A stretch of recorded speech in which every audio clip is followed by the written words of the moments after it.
Hello YouTube, and welcome to this very exciting video I never thought I would actually make. Once again featuring today the ESCOM Graymate 486 notebook.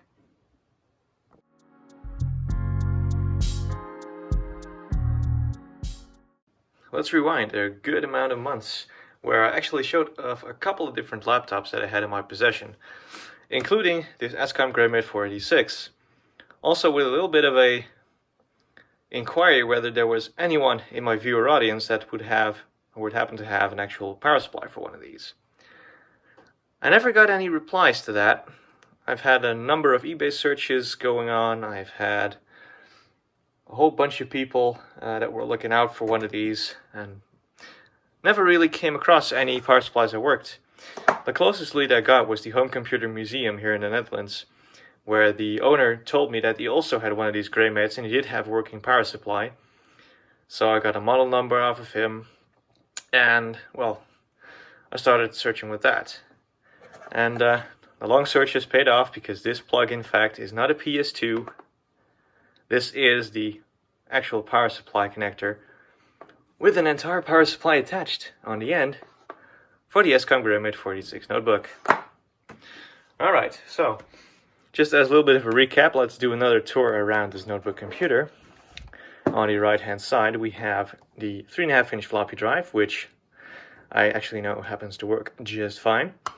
Here's the cover. The hard drive is behind here. It's a regular 2.5-inch IDE drive. On the back we have two doors. Serial and parallel over here.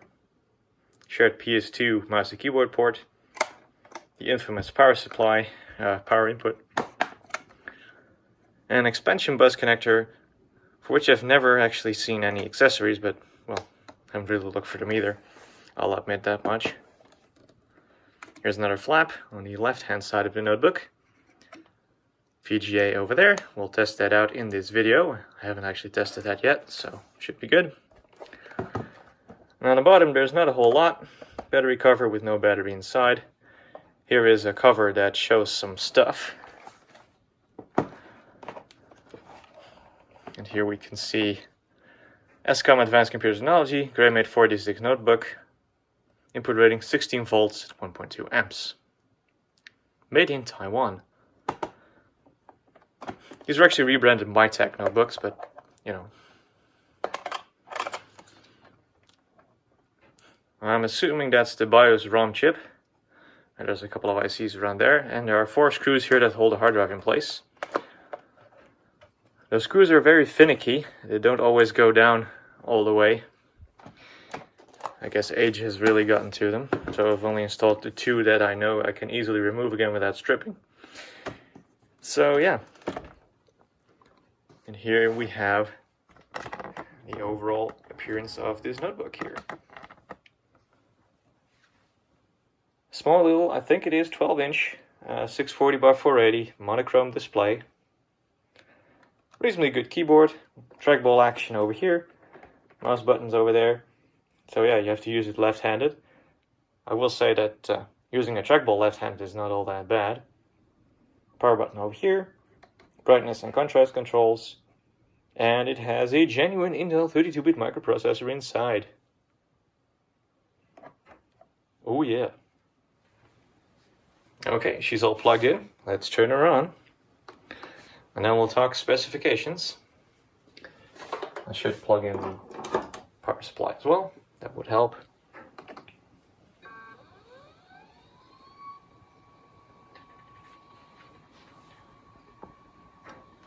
Let's give us some zoom action here.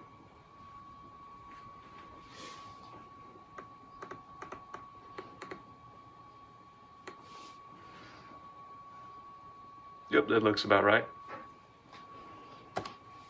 I'll give it an F2.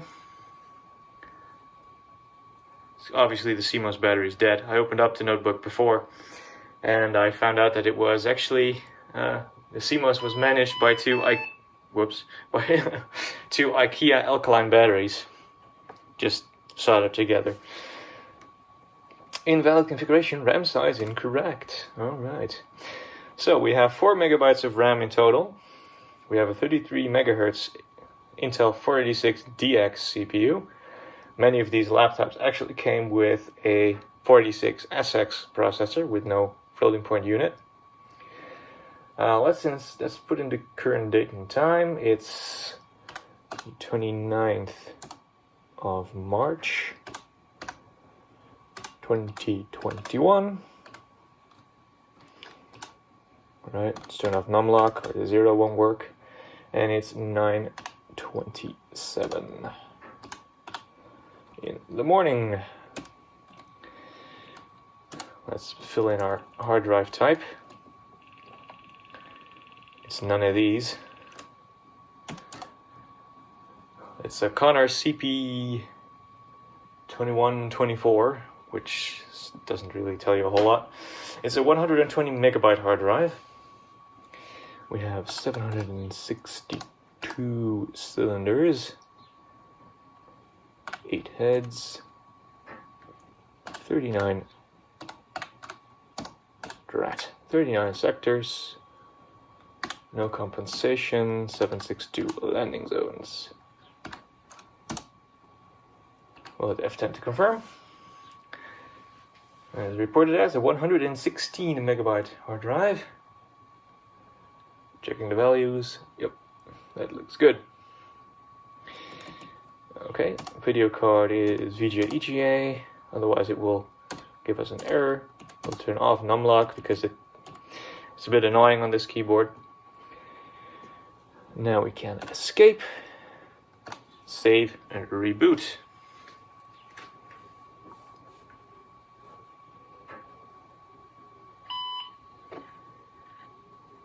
And it's going to boot into Microsoft MS-DOS version 6.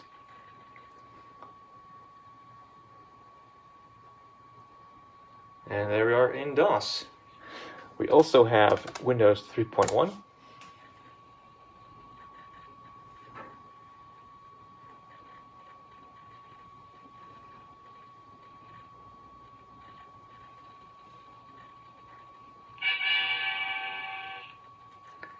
You might think that's a bit weird sounding, and you'd be correct. That's because this laptop does not have a sound card. So install the generic PC speaker driver, which will allow you to get some sound, even if you don't have an actual sound card.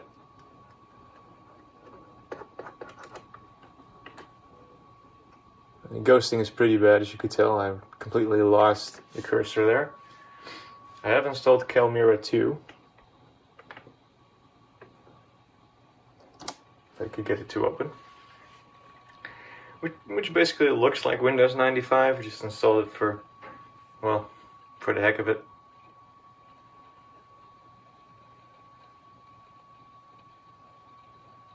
Makes Windows 3.1 feel a little bit more modern. Not that it really matters.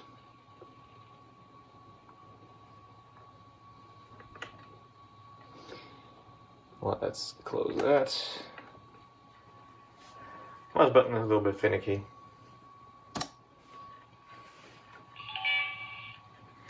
Yeah, there it goes. So yeah, it appears to be working just fine. One thing I haven't tried yet is to hook it up to an external monitor. So we'll try that right now. I have a VGA cable handy. So we'll plug it in. Let's see if it wants to cooperate.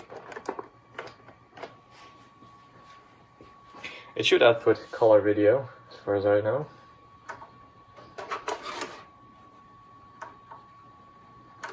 Let's turn the monitor on.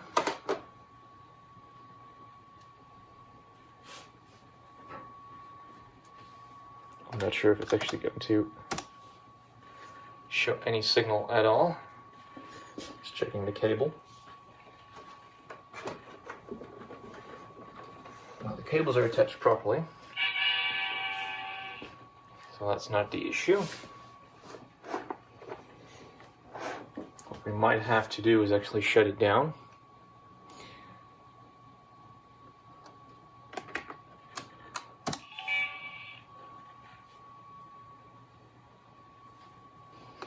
Turn it off. Also checking the keyboard for a monitor key of some sort. Don't see any.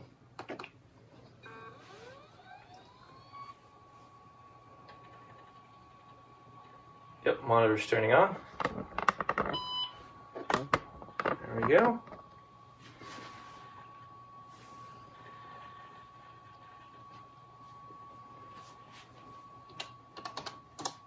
Now let's watch Windows 3.1 boot in beautiful colors.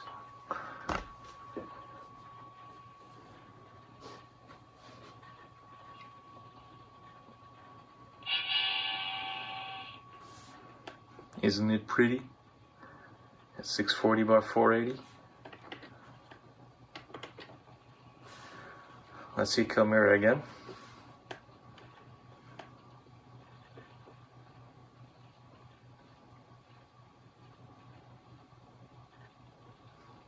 The fact that this works is actually really useful for video capture, because it means I don't have to use a splitter. I can just straight capture off of this notebook. That's good.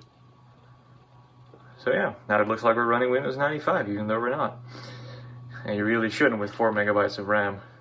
It's really bad. Of course we have Minesweeper and Solitaire, that's all pretty typical. Everything else is on the C drive.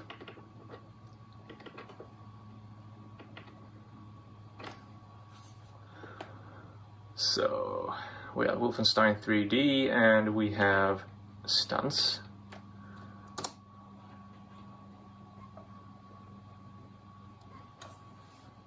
Both of these are games that run pretty well.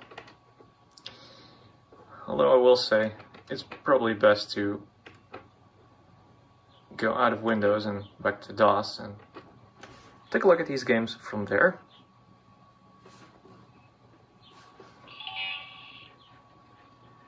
Yeah, Windows 3.1 without acceleration, it's not pretty, but it works. Let's go to Stunts first. If I could type. I'll use the 4D batch file, so we can bypass copy protection, because we are pirates like that.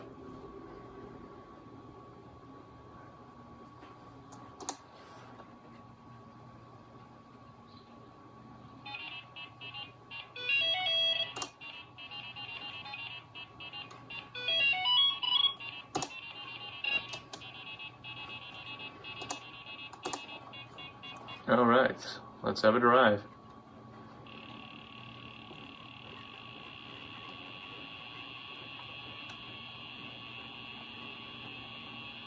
With beautiful PC speaker sounds.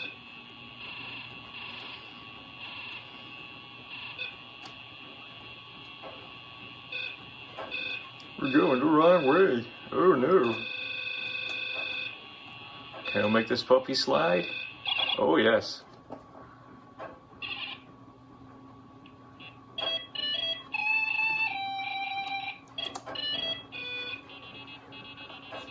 Yeah, the PC speaker in this is not that great. It's just one of those piezo beepers. It doesn't have an actual speaker in there, which is sad. So again, we also have Wolfenstein 3D, which would be very... Jeez, I can't type. Numlock is on again. Bloody numlock! Wolf 3D.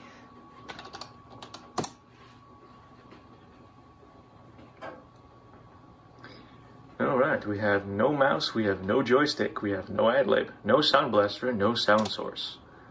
So we won't have music, but we will have PC speaker sound.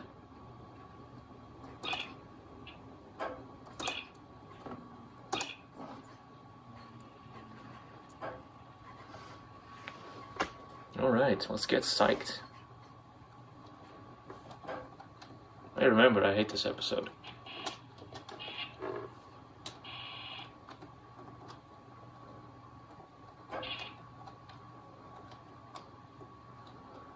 I think this is the one with the zombies. I really hate those.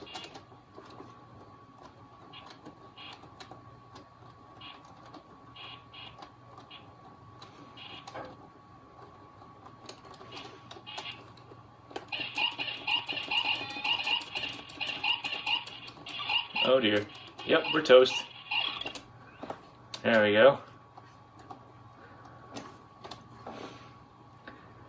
His keyboard has tiny arrow keys. It's quite awkward. Yes, I know where.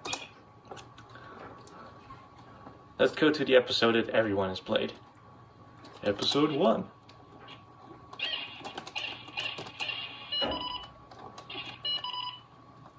Gotta love those sounds.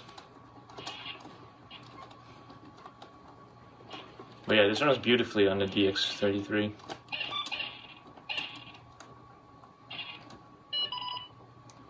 Oh, it triggered something.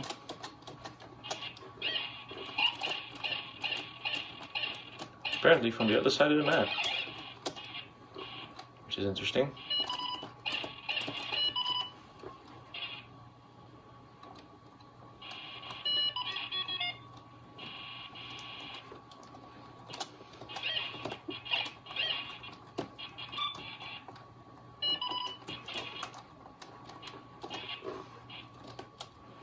Oh yeah. Let's kill those Nazis. Get all that Nazi gold.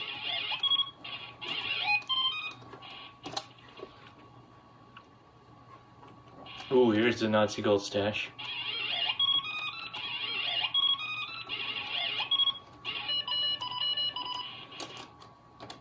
Gotta love all those beeper noises, right?